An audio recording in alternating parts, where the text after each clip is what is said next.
Buenos días. Buenos días, Mark. Bienvenidos. Welcome to everyone. I hope you are hanging in there, staying positive, and focusing on what you can control. Thank you for joining us, and I hope you have your cafecito ready to go. My name is Patricia Mota, President and CEO for HACE, the Hispanic Alliance for Career Enhancement, a national nonprofit organization that's positively impacting the workplace by cultivating the pipeline of Latino talent across the country and helping employers connect with talents. Today, we're celebrating, since the last couple of weeks, for Hispanic Heritage Month. And during Hispanic Heritage Month, we are featuring speakers that are bringing you some key insights and resources throughout the month. And today, I'm excited to bring to everyone Mark Lopez, who's the Director of Hispanic Research at the Pew Research Center, which is an amazing resource to all of us. And this gentleman is someone I usually see at conferences presenting a load of information, getting a bunch of questions. And so I'm happy to at least see you this way. Mark, how are you today? I'm doing good, Patricia. It's really great to be here. Thank you for the opportunity. Thank you. And all of you have your questions ready and comments, and please share with those who you feel can benefit from this conversation today. Mark, we usually start with the question is, ¿Cómo te gusta tu cafecito? How do you enjoy your coffee? I usually take it just straight and black, and in the summer with a lot of ice, but not an iced coffee, just enough to cool it off a little bit. I love all the different responses we get in terms of how folks prefer their coffee. Can you share, as I mentioned, we have a diverse array of folks that tune in, but one of the things is being able to hear the background and the trajectory of our featured speakers, because I think it's so important for us to be able to see successful individuals such as yourself and share for those that are tuning in. So can you tell us a bit about your background and how you got into your field of work today? Yes, so I'm originally from California, and as both an undergraduate and a graduate student, my work was always focused, my degrees are focused in economics. So I was always interested in economics. As a kid, people used to call me a walking encyclopedia and so forth, and used to say I was like Alex P. Keaton on Family Ties, if you know that show from the 80s. But it was just to show you that I was kind of a data nerd. And my PhD is from Princeton University. It's in economics, and a lot of the focus was on labor economics, particularly the importance of bilingual education for student achievement. So how much of an impact can that have in the long run and the short run? I started as a professor at Maryland, was at Maryland running the research arm of a center called the Center for Civic Information and Learning and Engagement, or CIRCLE, and it was based at Maryland for many years. But by 2008, I got asked to join the Pew Research Center as the associate director at the Pew Hispanic Center, which has been folded into Pew Research now. And in 2013, I became the director of the Hispanic Center, and in 2016, the director of Global Migration and Demography Research. Just been asked to be the new director of a race and ethnicity program at the Pew Research Center. So my position continues to evolve, but that's kind of my path, how I got to where I am.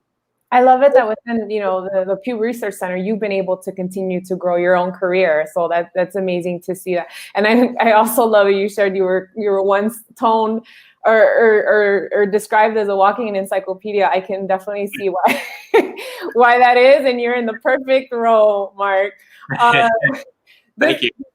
This month, we've been featuring various statistics around the Latinx community, and I know we've had some great conversations around this, and there's so many ways, right, we can go with this, but one that I do, because it's been such a hot topic, and it is Hispanic Heritage Month, was the recent work that you did around the term of Latinx, right? I was just on a panel yesterday talking about, is it Latinx, is it Hispanic? And so I'm throwing it out there, Mark. I didn't know if we're gonna go there, but we wanted to get some insights in terms of the work that you've done regarding that terminology. Yeah, so Latinx is a very, very interesting term. It's something that's emerged in the United States sometime in the 1990s. So it's important to keep in mind that while it's relatively become more popular recently, it has been around for a couple of decades now. And it's meant to be a term that's inclusive of people of many different backgrounds, many different identities, including non-binary identities. So, but interestingly, Latinx has become more popular in usage by celebrities, corporations, universities, the news media over the last few years, particularly since the Pulse nightclub shooting in Orlando in 2016. So we asked the U.S. public of Hispanics and Latinos, have they ever heard of the term Latinx? Well, interestingly, only 23% said that they had heard of the term Latinx. The vast majority, have not heard of Latinx before our survey. We then followed up with a question of, do you actually use it yourself to describe your identity? And in total, among all U.S. Hispanic or Latino adults, only 3% say they actually use it themselves. So awareness of and use of the term is relatively low. Who does use it? Who's aware of it? It tends to be young people, people who've gone to college, people who are U.S. born or English speakers first, and people who tend to lean towards the Democratic Party. Immigrants are the ones most likely to have not heard the term, and that's, I think, an interesting, important characteristic of those who have either heard of it or use it. Yeah, interesting. And I'm sure folks can find more information at the Pew Research Center online if you want to learn a little bit more about that. I love the meaning behind and what's it intended to do with the term Latinx. And at HACE, we use it interchangeably in order to be inclusive of that diverse array of preferences, right, that our community represents, and for so many reasons. What other statistic or stats would you share with us today that you think are important for everyone to know, and why? Well, I think one of the most important statistics to know about the Hispanic population or Latino or Latinx population in the U.S. is how many people self-identify as part of the group. Now, we oftentimes talk about it as a fast-growing population, it's the future of the country, but there are today 61 million people in the United States who self-identify as part of the population. 61 million. Now, that's up from about 14 million in 1980, so the population has grown rapidly. And I think it's also important to note that, and a second fact that I would note is that the U.S. Hispanic population's growth has driven U.S. population growth since 2000. About half of all the nation's growth has come from Latinos alone, which I think is also an important fact to know. So whenever we talk about the population, the number and the importance and growth, I think, are important. And by the way, that 61 million makes up 18.5% of the nation's population. So not a majority, and unlikely to ever be the majority of the U.S. population, but definitely a fast-growing share. The third data point that I would point to is the diversity of the population. Mm-hmm. When you talk about it, origins is what most people think about. That is, are you from Mexico? Are you from Cuba, Dominican Republic? And today, about 62% of all of that 61 million trace their roots to Mexico. So Mexicans make up the majority of the population. Puerto Rican origin people are about another 10% or so. And then you start to see shares start to drop quickly. Cubans at 3.5%, Salvadorans about 3.5%, Dominicans at about 2.8%, and it starts to get lower and lower there. But every country in Latin America is represented among this population, including Spain. One other thing I think to note, though, is a side note to this, and then I'll stop, which is we've oftentimes think of Mexican, Puerto Rican, Cuban, and Salvadoran as sort of the big populations, the most important ones. They are important. But since 2010, the fastest growing groups have been Venezuelans, Dominicans, and Guatemalans. And that really does reflect the shift in immigration and the shift in where population is going. Mexicans are a declining share, for example, of the U.S. Hispanic population since 2000. They'd made up almost 2/3 back then, but now they're only about 62%. That gives you some sense of one of the big changes that's underway. Yeah. So why was that the increase with the Dominican, Venezuelan, and what was the third population that you mentioned? Guatemalan. Well, Venezuelans are the fastest growing, and that's partly because of the out-migration from Venezuela to many parts of the world, including the U.S. recently. Mm-hmm. The Dominican Republic has long had a flow of people coming to the U.S. It just so happens that Mexico and Cuba are perhaps less so than they had been in the past, so the Dominican Republic has risen.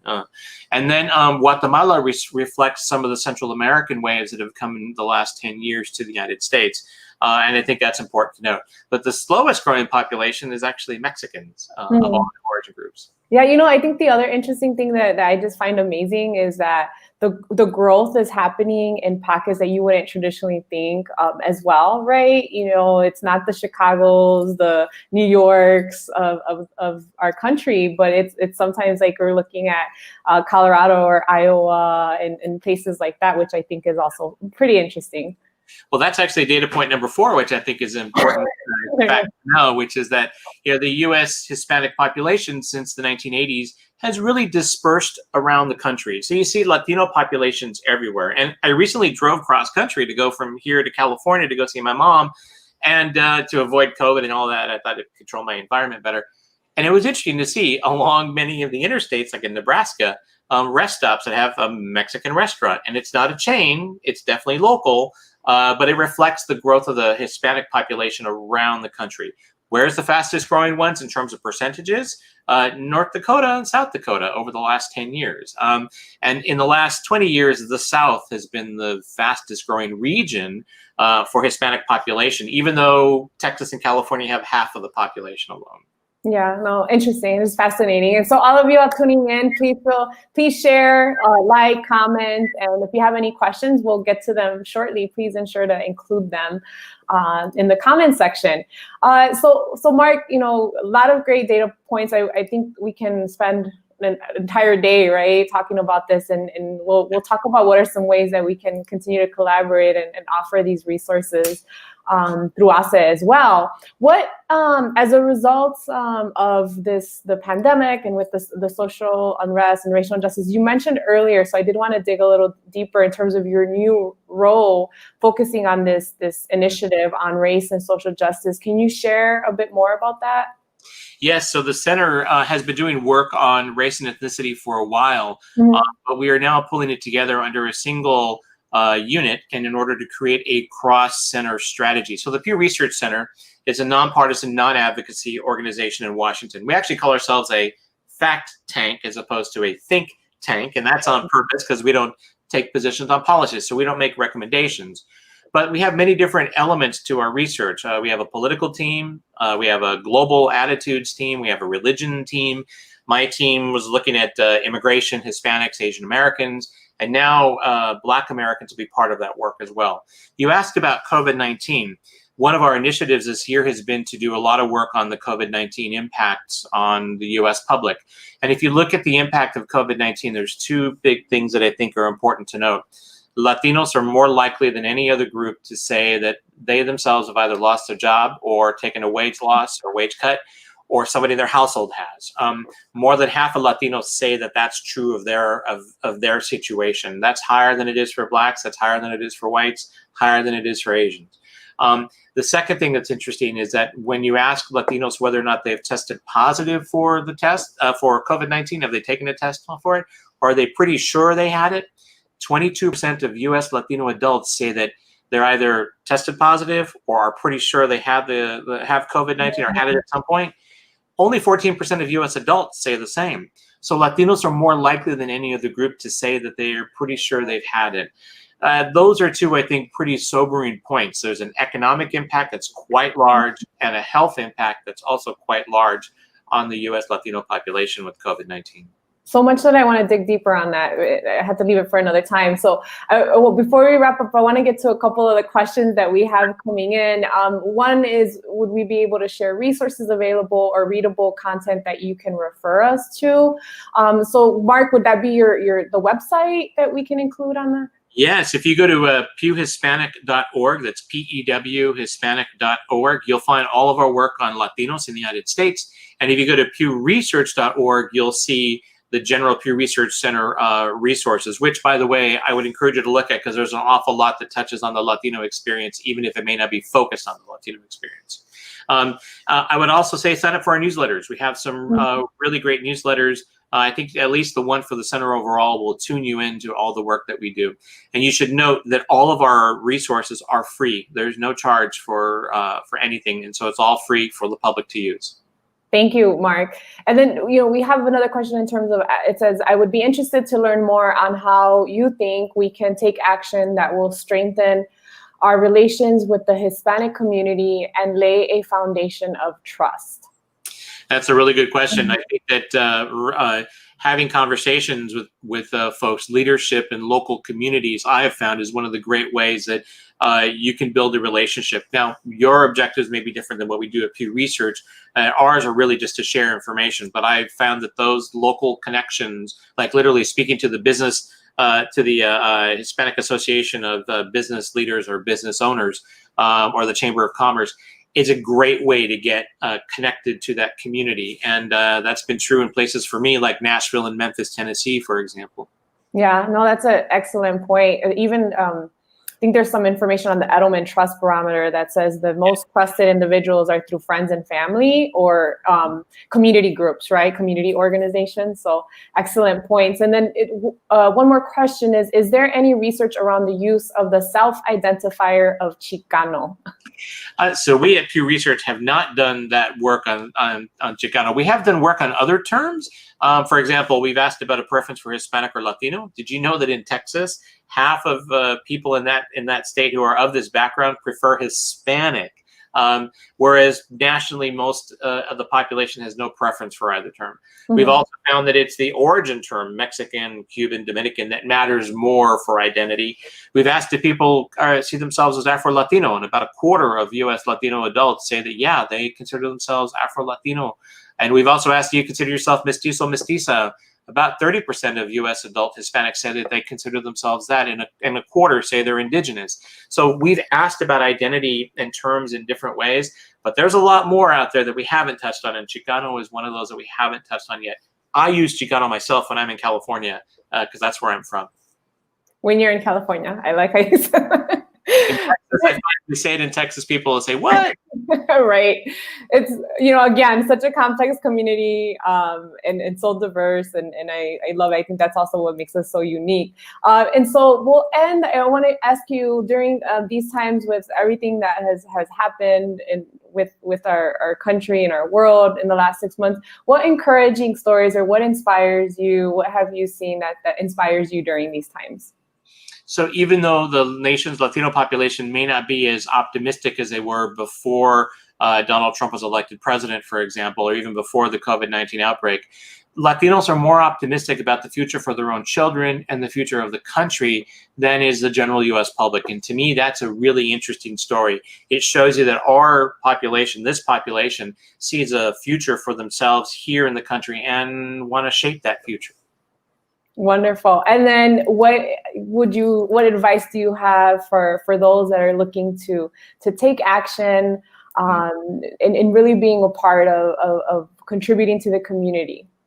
Well, as I said earlier, the center doesn't make any recommendations, but I could see that one of the ways in which one could certainly make a difference is to do a lot of one-on-one. That's something I do to try to mentor young people, but also reaching out to local communities and being in touch with them and participating in volunteering. That's another way that you could make a difference in the community. But I think even just talking to your own family and encouraging people to be aware of all the great characteristics and diversity of our population, what it means to be Latino in the U.S. today, that's something else that I find with my own family is a great source of inspiration and a great source of engagement.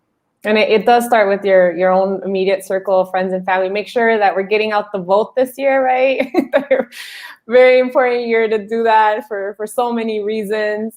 Mark, it's been a pleasure having this conversation with you. I am sure everybody enjoyed it just as much as I did.